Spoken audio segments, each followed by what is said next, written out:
first of all, reduce the expectations on yourself. A lot of what you're holding yourself accountable to, or you think that you haven't gotten done on your list, no one even knows when you do it, and you probably don't even need to do it. You have to pick and choose. You can't do everything all the time, but you can do a lot more than you think. You're listening to Make Some Noise Podcast, episode number 620 with guest Lisa Woodruff.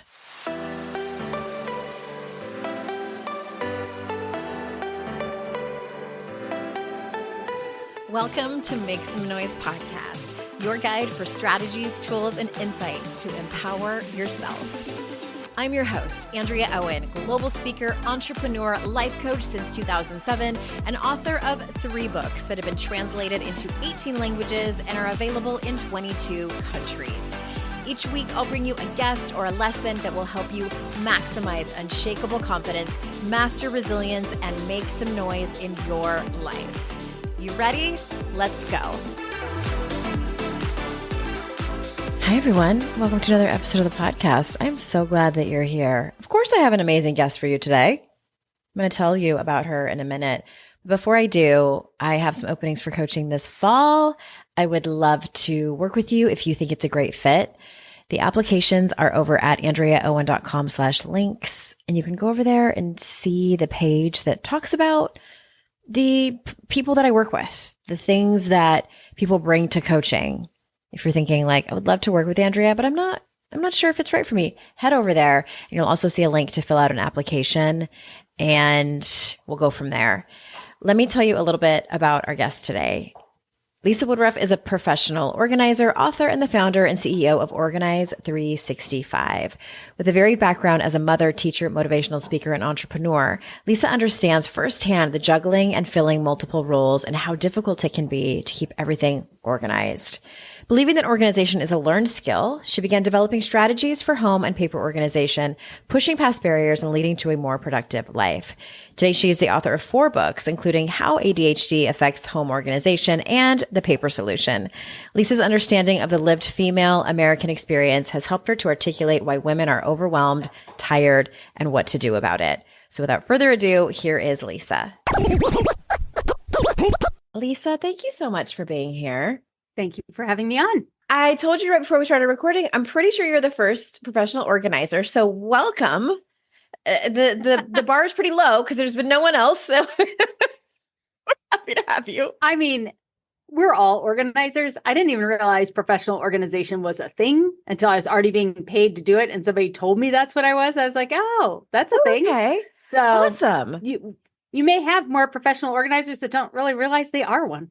Maybe. Well, and I'm so curious about this because a lot of times I invite guests on the show selfishly for my own. I'm like, I need this information for me. Yeah. And I'm just so fascinated by how some people are quote unquote organized and some people aren't. And I want to kind of start there because I'm assuming that because I have a fair amount of clients that come to me and they're like, my life is a mess. Can we start with just helping me organize it? And sometimes it's time, like calendars, things like that. So I kind of help them look at the big picture. I am by no means an expert at it. And I feel like I can give them suggestions, but like what works for me isn't necessarily going to work for someone else. So I'm assuming that all people are different when it comes to learning how they can best organize their life. So how do you determine that first with each client? And how can you kind of help people who are listening? Well, I loved how you said learning how to be organized. And so my professional training is I'm a kindergarten teacher. Like I'm a kindergarten teacher. I was a stay-at-home mom. I was big into direct sales. I turned 40 and I started my own company, Organize 365, as a blog. And then I was organizing in people's homes and they were like, you're a professional organizer. I'm like, what's that? Mm-hmm. I think as women, we naturally do things. And then when people say we're a professional, like, Andrea, you're a professional podcaster. Like, how long was it before you're like, yeah, I am a professional podcaster? Years. Like, it takes us a long time to like acknowledge that we're good enough to be called a professional at anything. But organization is a learned skill. Mm-hmm. And if we take it back a step further, there seems to be this like thought in the ether that if you're a female, you should know how to organize things. And if you don't, then there's something wrong with you. Right. And because we take care of everything and make everybody's lives better. Right. And the more I pressed into this, so my company's 12 years old now. I've been podcasting for 10 years. I'm now pursuing a PhD in psychology around this. And the longer I've stuck with home organization, the more I realize that our households are businesses. And they have a lot of different kinds of work. So we'll label everything as housework. No, housework is only laundry, dishes, and cleaning. That's it. That's all that housework is. But we conflate childcare and housework and household management and organization as all housework. And so some of the research I've already started doing in academia is starting to pull that apart and actually create departments in our household. So, for example, the US household is 68% of the gross domestic product of the United States. So if American household do not spend money, the United States goes under. So we are the largest small business in the world. And yet we don't run our household as if it's a business. So when people come to you and they're struggling with space management, information management, time management, these are all different departments of a household. Like if you were in a business, you would have sales, marketing, finance, and operations. Everybody knows that. Yeah. But when you walk into a household, you go housework. And most of the academic studies have housework and childcare mixed together. Those are not the same thing. Childcare is a different work than housework, is a different work than organizing, is a different work than management, is a different work. And so what I'm trying to do now is to raise people's awareness to this, and then use the language that we use in schools and government and business inside of households so we can understand all work is not the same. And each kind of work needs a different kind of organization applied to it. And the work changes throughout your lifetime. Right. Okay. So I guess the short answer is it's a little bit more complicated than just like, yes, right. A little more layered than just being able to give me a simple answer of like how people can determine. Well, maybe the question is this, because I feel like the term organized, and I think you were just kind of leading towards this, it's very subjective. Yeah. So I think I've seen this with my clients too. They make up a story of how their house should look. Yes. And I ask them like, who wants that? Like, do you really want that? Or do you want other people to perceive you a certain way because you have that? So how can people decide what their goal is in terms of organization? Like, how can they tell? Great observation. Organization, especially in the United States, is sold as an aesthetic. Yes. How something looks. And all of your organizational solutions that are on the market are how you want your home to look. But being organized is a feeling.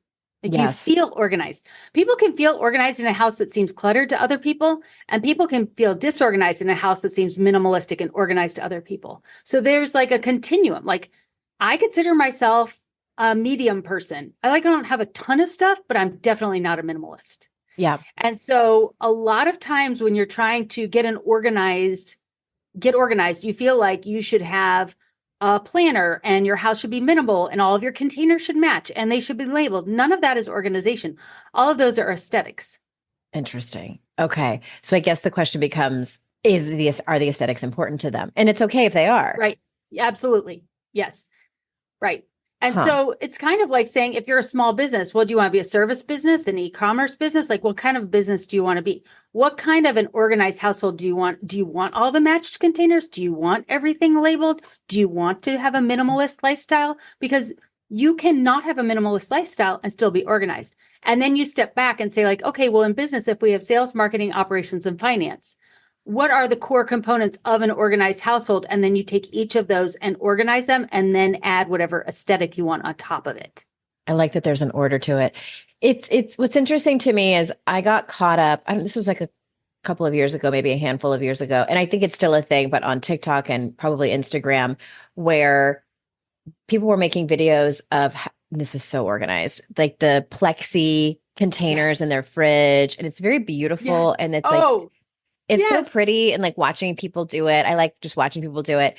And it reminds me of, so fitness is my background. 100 years ago, that was my background. And I learned fairly quickly what it would take to have this certain aesthetic of a body. This was like back in my 20s and 30s when it would have been easier to do this, realizing how much work it took, how much work in the gym and the nutrition and everything. And I was like, I don't want the work involved to get that. The reward is not worth the work involved. That's how I feel about the level of organization with the people that I mean, I bought a few of those plastic or the plexi containers that hold like pasta and stuff. And I let my daughter like decorate the cute little chalk labels. Like that was more for fun than anything. And that's as far as I went.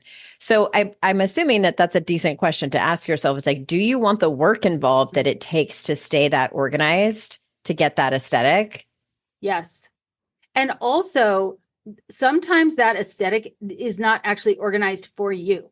Mm-hmm. So like, I would love to have a refrigerator like that. I don't buy that kind of food. Right. Like my food, I don't, it doesn't look that, I'd have to buy different food. Mm-hmm. Totally different diet. Mm-hmm.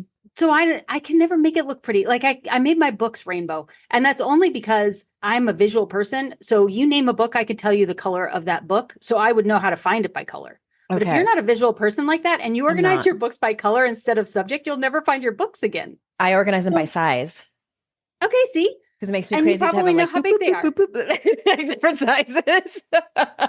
And there are some things that you do really well and like you just naturally organize. Like you're a fitness background person. So your food is probably dialed in, your exercise is probably dialed in. You probably have a good morning and evening routine just for health and wellness. But there may be other areas, like very few people know how to organize a storage room. So I know how to organize a storage room because I've organized hundreds of them. And I feel I finally realized, oh, there is no system. I'll create a system. And now all these houses have the same exact system. It's a plastic ventilated shelving system from Home Depot with the same size bins on it, because an 80-year-old can carry it. A 20-year-old can carry it. You can put it in a hot attic in Houston. You could put it in a cold basement in Wisconsin. It doesn't matter. It will go in any size place, and everybody's storage room can look exactly the same, because I say that a storage room is a prepaid store.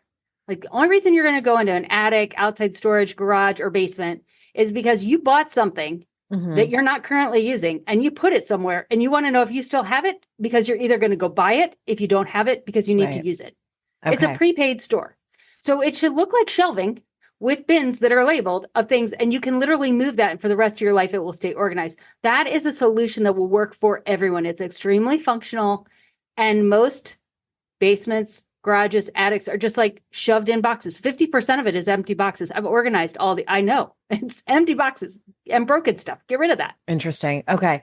We're going to take a quick ad break, and when we come back, I want to touch on time organization for just a minute. So we'll be right back. Today's podcast is sponsored by MIDI Health. If you're like me, a woman over 40 dealing with things like hot flashes, insomnia, brain fog, mood swings, vaginal dryness, or weight gain, you don't have to accept it as just another part of aging. These symptoms can be linked to hormonal changes during perimenopause and menopause. And the experts at MIDI Health understand what you're going through and know how to assist. MIDI clinicians specialize in menopause care, offering safe, effective, FDA-approved treatments. And MIDI care isn't covered by insurance, which is amazing. You don't have to push through this alone.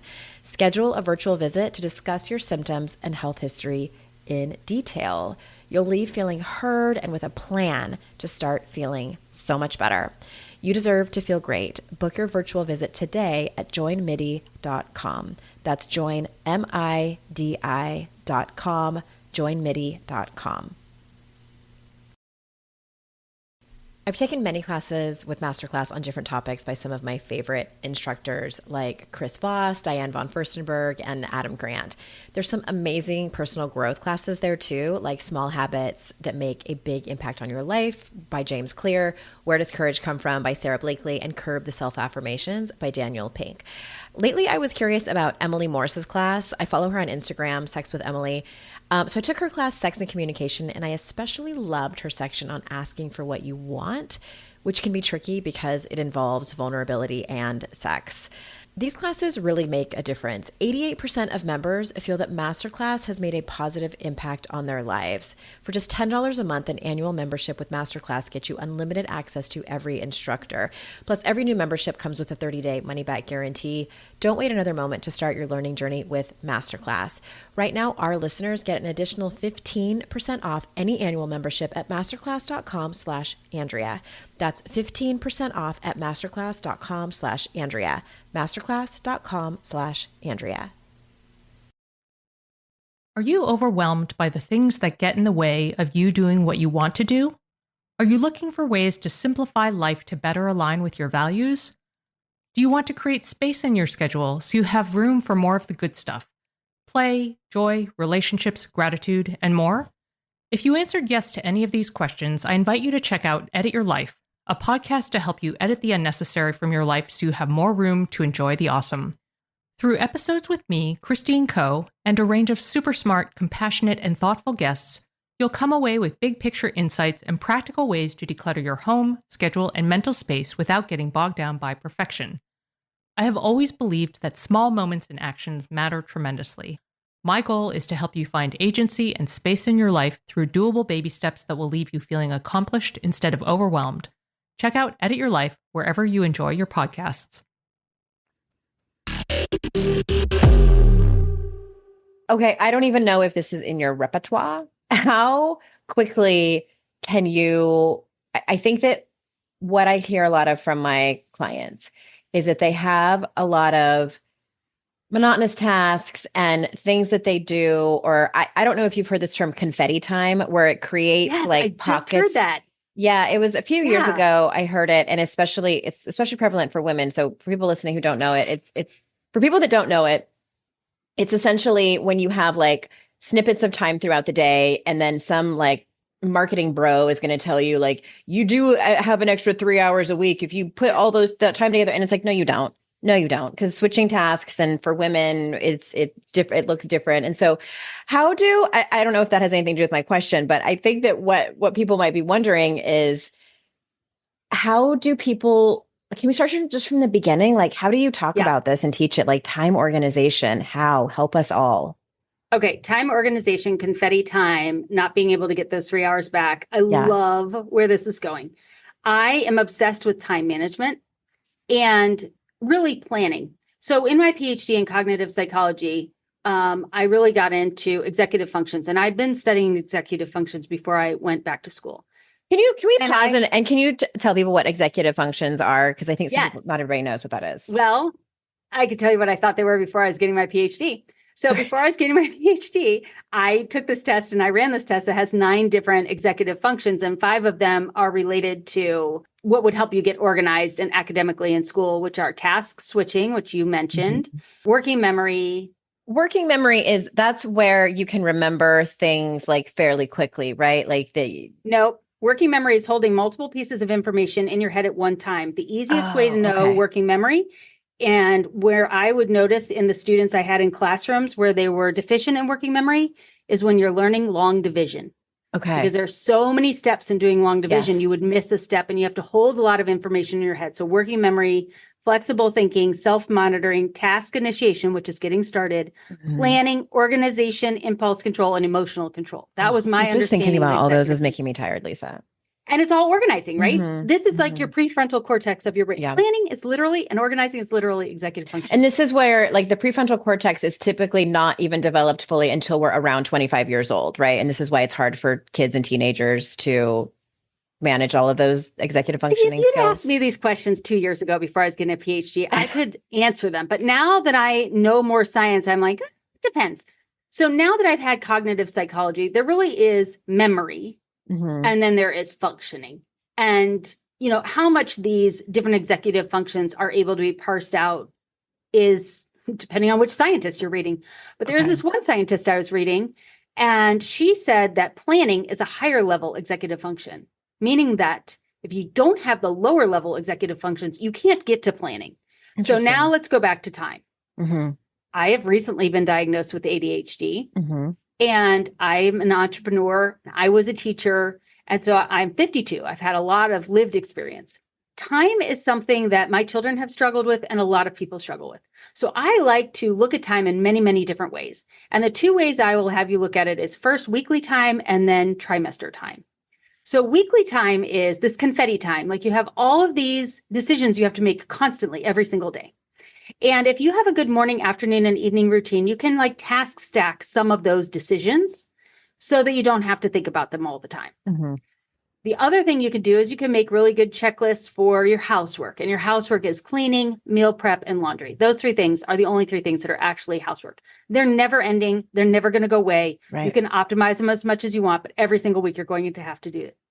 Now, what I have observed that most people do is they optimize for trying to make decisions faster so they don't have to write them on a to-do list and figuring out how to do their housework more efficiently, which is fine, except that it's never going to go away. What I would like you to do is take all of the time that you have, take all of your decisions and only make decisions on Sunday. So if it can wait until Sunday, it must wait until Sunday. That way it'll free up your Monday through Saturday. Then on Sunday, yes, you have to go through all those decisions, but you'll make them much faster and you'll make them much better because there'll be so many to make that you won't like hem and haw over every single one. You'll just be like, no, no, no, no, no, yes, maybe no. So are you talking about decisions like what to get at the grocery store, what to make for dinner that whole week, what to wear all week, which days you're going to work out, like those type of decisions you make all those all at things. Once? And like, let's say you just gave your dog the last flea and tick medicine. That can wait until Sunday. You don't need it for another month. So you can reorder it on Sunday. You can take it the next time. You don't have to do it in the moment. Okay. You don't have to put it on the list in the moment. You can just throw it in this Sunday basket and do it on Sunday. And you'll start to realize there are a lot of direct messages, text messages, emails, things that come in from kids' school, phone calls. There'll be requests of your time and decisions to be made that don't necessarily have to be made right now. And what that does is it shifts you from being someone who reacts to your environment to someone who plans and is proactive in your environment. You'll set your agenda on Sunday, you'll run your week. And just even when they do this in business, I just saw a study where they did this in business, 1 out of every 5 days in business gets derailed by unexpected events. So you should expect at home at least 1 out of every 5 days will totally get blown up and you won't get to run your plan. You don't even get to do it in business. You won't get to do it at home. So I'm not saying your life will be perfect. I'm just saying you'll have a lot more bandwidth every week if you start to do these weekly plans. And like you're saying, meal planning and all that can be done on Sunday. Yeah. It doesn't have to be done every single night. The second thing is trimester planning. So I realized as an American, I'm used to the school schedule, even without kids. Like my kids are grown, but I still am like September to December is one kind of eating, January to May is another. And then the summer is the summer. Yeah. And so I plan those, we call them home planning days. And I walk people through their time in those planning days. And we look at our time as a circle. So your Monday through Friday is 24 hours of time each day. Your Saturday is 24 hours and your Sunday is 24 hours. And every other time management person I'd ever gone to before is like, make your ideal week and then make your ideal weekend day. I don't know about you, but my Saturdays and my Sundays are two different animals. Like they're completely different tasks, different energies, different everything. So I teach people how to do that. And then at the end of planning day, we then put that in a regular ideal week linear calendar. So you could see how that 24 hours then falls, your sleeping time and your waking time. And then where is your energy? Are you a morning person, an evening person? And then you start to stack where you want to do things in the areas where you have more energy. Okay. I'm curious because I'm thinking of some clients that I've had now who come to me and they are, I don't want to use the term, like they describe themselves as quote unquote a mess. And these are professional women. They have like, high caliber jobs. They a lot of times have small children. They are running they have a lot of plates spinning in the air, but yet their calendars are a mess. Like they drop the ball sometimes and their homes are totally unorganized. My question about that is, are there now that you've done, you are done a lot of research, and are there certain types of people or certain types of, like, is it nature or nurture? Like what makes one person be able to stick to an organized life, I'm using air quotes over here, and then another person not? All these people brush their teeth in the morning and in the evening. Yeah. Okay. So sticking to an organized life can feel restrictive, especially if you're creative, an entrepreneur, or an ADHD person. Yes. However, once you realize that if you put more structure in place, you'll have more freedom to be creative, you look for all the structure you can get. So there was a study that was done that says 45% of our day is habitual. Like you do the same thing 45% of your day, every single day, you just, whether you know it or not. So when you are changing your organization, you are proactively changing those habits and you can change them slowly. So in the example that you just gave me, there are so many roles that are being done. You have a full-time working job plus a commute, which is probably at least 50 hours of your week. Parenting is not a job, it's a calling. It's like a family composition. It'd be like marriage. Like you have to have time for the people in your life. that's not something that you can negate. Like that just is what it is. And you're going to be as active in your child and your marriage as you want to be, or you can be. If you're making enough money, you should be outsourcing the cleaning in your house for sure. And maybe even the cooking and the laundry. Those are things you can outsource and do. There is so much research that shows that as a woman earns more, she does more at home. I still don't even understand how this is a thing, but it is a thing. Oh, now that But then the other thing that the other layer I would put on top of that is there are phases of life. So if this person has young children, they're in the accumulation phase of life. In your 20s and 30s, you're in the accumulation phase of life, meaning that the answer to every single problem you have is you have to go buy something. Right. So you move into an apartment and you need to hang up a picture and you don't own a hammer or nails. So off you go to Home Depot. Like you go to Home Depot every weekend as if it's like your job. And then at the end of your 30s, you still think the solution to everything is buying something. So you go to buy things and you come home and you already had that and you forgot that you had it. And now you need to declutter. So in your 40s and 50s, you need to declutter because you already own everything and you're going into more of established adulthood and use what you have. Also, you're not at home as much because if you're working full time, you're not at home as much as you were in your 20s and 30s, whether you had kids or not. And then as you get older, you go into downsizing and legacy, and it's more meaning and memory making. So if you're still trying to solve your problem in your 40s by buying more things, you're actually adding to your problem because you naturally want to be using less, but having higher quality of what you have. Less clothes, but better clothes than you had in your 20s and 30s. There's so many layers, but you need time. You need to give yourself, I like to equate our program to preschool. It's cheaper than preschool, by the way. To go through the organized 365 systems, actually put systems in your house. So the Sunday basket solves the problem of confetti time and has you make all your decisions on Sunday. Home planning day has you be strategic and think about the next 4 months. The productive home solution helps you organize all of the spaces in your house that you never get to, like the garage and the basement. And then the paper solution organizes all your paper and your information management. It's going to take 2 years. But by the time that you're done with that preschool and you have all this in place, you can literally run all those things that you were talking about. Like I am a full-time CEO, our grandchild lives with us, and I'm getting a PhD, and I'm still doing jigsaw puzzles at night. I have more time than I know what to do with because all of my operational systems at home are in place. We may have already covered this, but I want to make sure that I ask it just in case we miss anything. How does someone reduce the kind of the stress and anxiety that comes with feeling like they're not organized and be, because you mentioned that you have a lot of time on your hands to do jigsaw puzzles. And I think that, what I hear from a lot of my clients and women in my community is that they want to nurture the connections that they have more with either their friends or their family, their loved ones. And just, I hear this a lot too. Like, I want to be more present at home, but I always feel like there's something to do. I always feel like there's a task. And if I delegate it to somebody else in my house, it's not going to get done right, or there's going to be a fight. How, can you kind of give an overview? And I know you did talk about that with the Sunday task thing with some kind of like weekly, like a simple weekly routine for people. Like, can you give us like a generic, like what that might look like? Yeah. So first of all, reduce the expectations on yourself. Yes. A lot of what you're holding yourself accountable to, or you think that you haven't gotten done on your list, no one even knows when you do it. And you probably don't even need to do it. So like a great example of this is I used to clean people's houses because my kids went to private school. Now I have somebody clean my house. So when COVID happened, nobody can clean your house, right? So I have to clean my own house. Not a problem.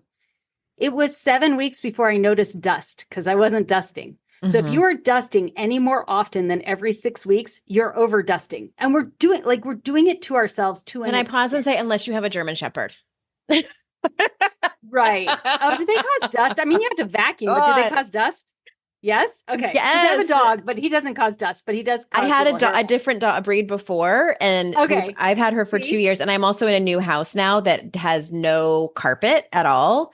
Oh my dust. Worse. Yes. So I have 3 vacuums. I have a Roomba, a dustbuster, and a regular like shark vacuum. And I brush her. Don't DM me. I don't change my bed sheets very often at all. I bathe before bed and I just don't. What's the norm? I do mine every week or every other week. Wow. Is that a lot? But I have a thing about it. I have a thing about sheets and towels. Okay. Then you should do it. And you have a thing about dusting. I don't have a thing about either. Yeah, I don't judge people that don't. I mean, unless I'm coming to your house to sleep. No, and this is what I want to say. Nobody is in your house and nobody knows. I do my dishes, Andrea, 3 times a week, and nobody else in my family does dishes. I do them Tuesday night, Friday night and Sunday night. And there are always dishes in my sink. You know why? There are no people. So I live with my husband, my daughter, and my grandson. If they want to do the dishes, they can do them. No one's asking me to do the dishes. And that's when I do the dishes. Those are the times when I do the dishes. I don't do them 3 times a day. Now, I'm not in active parenting years. I'm not a stay-at-home mom anymore. And I don't eat a lot of dinner. So now that our daughter is fully into our basement, we just remodeled it and she has a full kitchen down there. The dishes are a lot less. But even when she was making all of the food upstairs, I still did not do them any more often than that. You have to pick and choose. You can't do everything all the time, but you can do a lot more than you think. So I don't go out with girlfriends ever. I just don't. I love being on podcasts. I get my extrovertedness out on that. I want to get a PhD. I want to be a CEO. I want to be an active grandmother. And that's how much time I have right now. When I'm done with the PhD, I might add back in socialization, but I wasn't really a good socialization person anyway. So that's not my big thing. Yeah. You got to figure out what your big thing is, I guess. Okay. All right. We're going to take a quick break. And when we get back, I want to talk to you about drawers and cabinets. I know this is very specific, but we'll be right back. Feel like you're the martyr in your family? You're not alone. Hey, this is Joanne. And Bree. And we're from the No Guilt Mom podcast. Bree, we talk to a lot of moms. Yeah, we sure do. And if you're a mom who has a to-do list that is so massive that you get overwhelmed and you shut down, or if you've fallen into the habit of doing everything for everyone and don't know how to change it, we can help you become a no-guilt mom. we're going to take you from family martyr to family model. That's role model, so that you role model the behavior that you want to see out of your kids. You're going to go from being tired and overwhelmed to energized and guilt-free. Every week, you'll get actionable strategies that you can implement right away from the experts that we interview and from us. We also have a whole lot of fun, so check out the No Guilt Mom podcast everywhere you listen to your favorite shows. When it comes to raising kids, there's so much to consider. Things like, what do we feed them? When do we feed them? How do they sleep? What does it look like to raise kind kids? How does their nervous system work? How do I keep myself calm? What are my triggers? There's so much that comes into play, and we are distilling all of that information for you at Voices of Your Village podcast, where we bring experts in the field of early childhood and education and psychology and across the board so that you don't have to comb the internet for information. You get to show up and hang out and have shame-free, judgment-free conversations and insights into what it looks like to raise kind, empathetic, emotionally intelligent humans. I'm Alyssa Blask Campbell. I have a master's degree in early childhood education. I'm a mom of 2, and I am walking this journey right alongside you doing this work. Come hang out with me at Voices of Your Village, and we can dive into real conversations with actionable tips. If you're a parent, I invite you to join us at the Mindful Mama podcast, where it's all about becoming a less irritable, more joyful parent. With sometimes hilarious and always thought-provoking experts and friends, at Mindful Mama, we know that you cannot give what you do not have. And when you have calm and peace within, then you can give it to your children. I'm Hunter Clark Fields, and I can't wait to see you there. Listen in to the Mindful Mama podcast.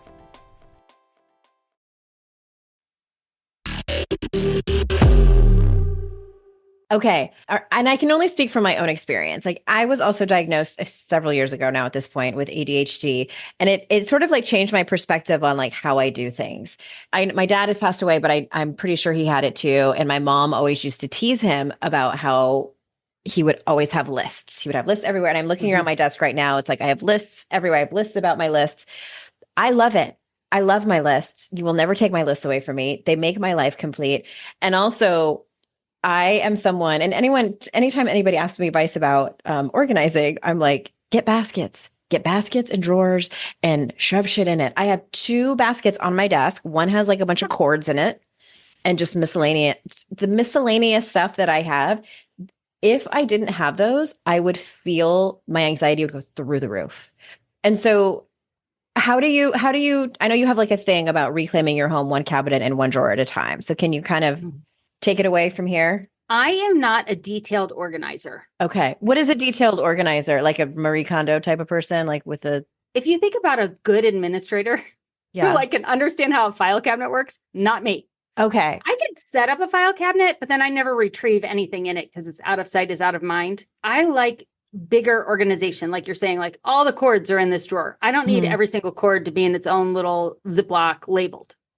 I'd rather just, these are the cords and I'll dig for the cord where I'll deal with it later. Now, my cords are organized now because I found a solution that works for me on that. It was helpful with the children.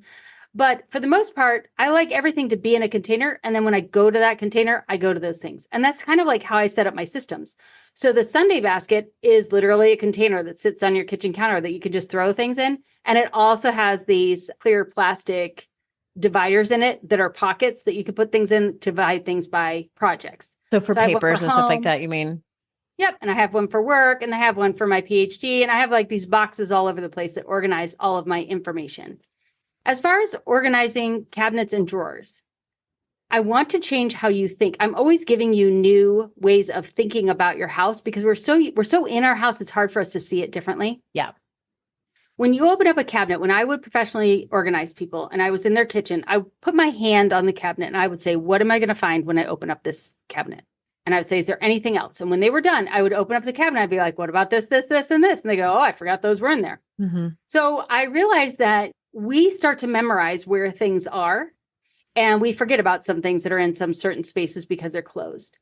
And when I started to move from doing in-home professional organization to online organization, I was like, how can I do organization with people, but not be in their home with them? Like, how is this even going to work? Yeah.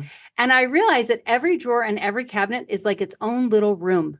So give yourself this test. Go in your kitchen tonight and just put your hand on the cabinet and be like, what is in here? List everything you think that's in there and then open it up and see what's in there. And then I started renaming all the drawers and the cabinets as different rooms. So like you would have a breakfast cabinet, you would have a drink cabinet, and everything in there should fit in that category. It wasn't just, I have 12 cabinets in my kitchen. We wish, right? It's like 6. However many cabinets you have in your kitchen, it's, I have a drink cabinet, I have a dishes cabinet, I have a baking cabinet, I have a breakfast cabinet, I have a pantry cabinet. And then it makes it easier to sort your things into the right cabinets because you know what the function of that cabinet is, just like you know the function of a bedroom or a bathroom or a laundry room. Everything that goes in that category should be in that room. Same thing with drawers, a silverware drawer, a Ziploc and plastics drawer, like what is the function of each of those drawers? And then it's more helpful to know what things should go in there. Well, pat on my back. That's what I do. Nice work. Just intuitively. It's fascinating to me how different people are. And I think maybe some people create system. This was what was interesting about being diagnosed with ADHD so late as a woman in her 40s, like the test that they gave me. And they would ask things like, are you chronically late to appointments? And I'm like, never, because I have a system. Are you this? I'm like, no, because I have a system. Like if you had asked me that like in my early 20s, I would have answered it differently, but constantly struggling around an area. It's like, no, I'm a smart human. Like, and I'm very resourceful. Like I'll create a way to fix it. And I think that's probably pretty common. I have to say this. Years ago, one of my employees said, Lisa, it'd be great if we could find out that you have ADHD and that your systems actually solve ADHD. Like that was like her off the cuff answer. So when I got my ADHD diagnosis, I got it through an online program that said I was ADHD. And I had a local person give me an executive function test. And she was like, your executive function is unbelievable. There's no way you have ADHD. And I was like, well, interestingly, I just got an ADHD diagnosis. So then I went to the school that my kids went to, and I went to the specialist there, and I was like, okay, I've got these 2 conflicting answers. You need to tell me if I am or I am not ADHD. And she's like, there's no way you're ADHD, Lisa. You're way too successful, blah, blah, blah. I was like, Are you saying you can't be successful and have ADHD? She goes, well, no. I was like, okay, then you have to give me the answer. She's like, how am I going to give you the answer? I was like, you tell me. You're the expert. Like, I'll take any test you want me to take. So she gave me some tests. She talked to my mother. She looked at my report cards, and she was like, you're unbelievably ADHD. She said, but you do not function like someone who has ADHD. You don't function now. I think, Andrea, this is what I hope. Once I get my PhD and can continue to research, it is my hope that when I can get into some pilot studies, I will be able to show academic support that structured systems at home mitigate and reduce ADHD in the house. ADHD symptoms. Right. And the ADHD is a continuum. So some people have extreme ADHD, some have light ADHD. I don't even know if ADHD is actually a thing. I'm not saying it's not a medical thing. I'm just saying a female's life is very different than a male's life in Yes. general, at least up until this point. So if you're working from home, if you are parenting, if you are an entrepreneur, none of those things have structure. If you go to an office, you have built-in structure. This is why a lot of women get diagnosed with ADHD in their 40s, because their children leave structured school and now they lose the structure of school. Mhm. Or they get diagnosed in their 50s because they go through menopause and then they lose the hormonal support and you see more ADHD symptoms. My hypothesis is we're all a little ADHD. Like we all could use a little bit more structure. And also almost every business owner ends up getting diagnosed ADHD because they just think differently. Like it's a different way of thinking. It's not necessarily a disability, but I believe that structures and systems, when used, not obsessively, but when used, do mitigate a lot of these ADHD problems. Well, I think it's important to take into account too. We live in a culture of capitalism and consumerism where we have so many things at our fingertips, which just creates more tasks and more things to organize. And our lives are taken up by so many opportunities of extracurricular activities and things like that. It can get out of hand. And it does often. And the way I got diagnosed was my daughter, she was 10, I think. And we took her in for some testing for what we thought was something else. And they came back and they were like, oh, she has ADHD. And I was like, excuse me, what? Like it. And so the psychiatrist or psychologist, I always get those mixed up, explained how it tends to show up in school age girls. Yeah. And I stopped listening after a while because I was like, I saw my whole childhood flash before my eyes. And I was like, that's exactly how I was. But I was called spacey and she talks too much and she's spirited. And also like I tried really hard to be like the teacher's pet because I didn't want to get in trouble. Right. Me too. Just completely overlooked and then had debilitating anxiety and panic attacks in my 20s. And then my psychiatrist now is like, she's like, I bet it was ADHD first. And you were undiagnosed, unmedicated, and it manifested as anxiety. And I tell that story because I think that's fairly common for women. And anxiety is such a huge problem for children and adults. Mm-hmm. Yeah. And it was debilitating. Like my heart goes out to people who struggle with it at the level that it was life consuming. All right. We've covered a lot of ground and we need to come to a close, but is there anything that you want to, now that you kind of know my audience, is there anything you want to circle back with and either underscore and make sure that you say before we close up? And the most important points are do less. See how little you can do and how long you can get away with it. Reduce your expectations on yourself. Your family likely doesn't even know what you're doing or why you're doing it. And really examine, do you want it? Like Andrea wants her sheets changed every week. Mm-hmm. If you want it, like Oprah wants her sheets changed every 2 days. She'll sleep on sheets for 2 days and then they're not crisp enough for her. Fine. Live an Oprah life. That's great. I go a lot longer than that and I don't care. I don't care. But there are other things that I really love to do. Like I love jigsaw puzzles and scrapbooking and I have all that junk in my house and you probably don't have that junk in your house. So do the things that you love. And then something I didn't mention, but I think now that my children are grown, I don't know if I could have done this as much when they were younger. So just figure out where you are in your life cycle and your family type. At the end of the day, I have a closing time. Like I work in a job and then I come home and I do some housework every night and I play with my grandchild. And then around 6:30 or 7, I go up for my bath and I am done working for the night. I can watch TV. I can do a jigsaw puzzle. I could do schoolwork if I want to. I could do whatever, but I don't have to work anymore. Like even there's always going to be more to do. But I'm not going to keep doing it. Just like in my paid job, there's always more work to do, but I leave at 4:30. So at home, there's always more work to do, but I'm done at 7. So figure out what that ending time is. And even if it's just 30 minutes before you go to bed, and then if 4 months from now, it could be an hour before you go to bed, and then 90 minutes, and then 2 hours. See how far you can push that to, like, see how far you can push it before any of your family starts pushing back. Sometimes they'll pick up the slack and they'll do what you used to do. And sometimes they won't. And who cares? No one will know. No one will know. I've practiced that before when I was still married and we were all in the same home. And it got to the point where I was like, who am I doing this for? Like, exactly. Exactly. Yeah. Well, tell everyone where that you have programs and based on what you talked about, correct? Where can people find more of your work?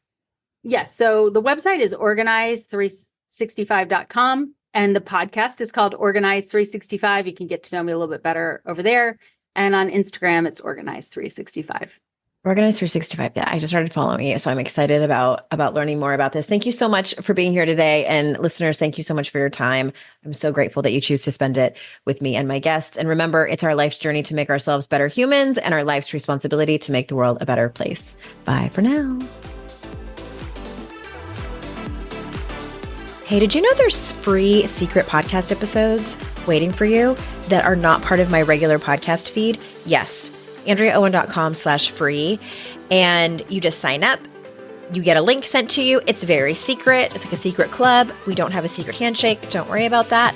But it's these motivating podcast episodes that I made for you. They're under 20 minutes each. There's 3 of them. They're for wherever you are in your life. So head on over there and grab them. They range from really supporting you and seeing you where you are and being compassionate, all the way to giving you a giant kick in your ass and telling you how amazing and gorgeous and phenomenal you are. So AndreaOwen.com/free and get your hands on that free podcast feed.